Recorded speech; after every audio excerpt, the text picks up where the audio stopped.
Hi, mums and dads. After speaking with a lot of you on the phone this morning, many of you have asked me to explain a little bit more about arrays and repeated addition. This is the maths goal for a lot of the grade 1s and some of the grade 2s as well. So I thought I would draw on the skills I learnt during remote learning, flexible learning, and make this little video for you. So I'm just going to share a PowerPoint with you. Set that up.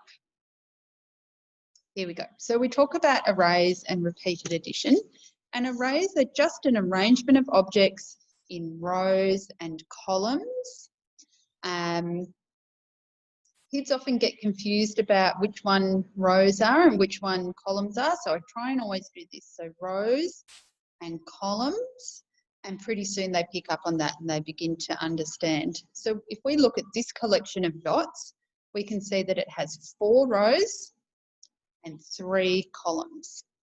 And that would be the first step to helping your kid understand arrays, is just getting them to say those sentences. How many rows does it have and how many columns? When we make an array, it's always of an even number of objects. We don't have any odd numbers, so no leftovers or remainders at this stage. Once they're confident talking about the rows and the columns, I would move on to repeated addition. And that's where we begin to describe our array with a number sentence. So I've drawn the boxes around the rows here to make it clear that what we actually have is 4 groups of 3. And we can write that by saying 3 plus 3 plus 3 plus 3 is 12. So we can describe this array with a repeated addition. And students often have to do lots and lots of these before they're really comfortable with that knowledge. But once they are, we move on to introduce the multiplication sign. And when I first introduce it, I always talk about the multiplication sign meaning groups of. So for this array that we're looking at, we might say 4 times 3 equals 12. So we've got 4 rows and 3 columns, making 12 altogether. And I would read this number sentence as 4 groups of 3 makes 12. So I hope that makes sense so far. If you're looking to support your child in this learning, you'll see that we can find arrays all over the house and when we're out and about. And so when you see an array, you can stop and say to your child, oh, look, here's an array.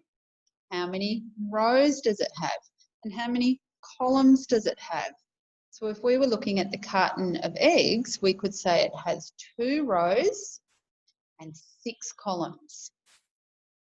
You could ask them to write that as a repeated addition. So they would write 6 in the first row plus 6 in the second row makes 12.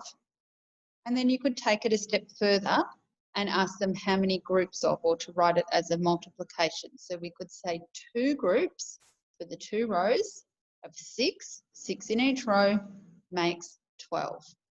And you can do that with all sorts of things. So you might like to, you could show them these pictures, have a go with the eyeshadow or the bookshelf, or see if you can find some arrays around the home.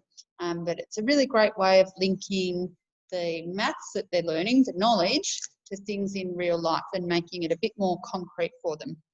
So I hope that makes sense. If anybody has any further questions, you can shoot me a message or write a comment under here and I will do my best to explain it for you.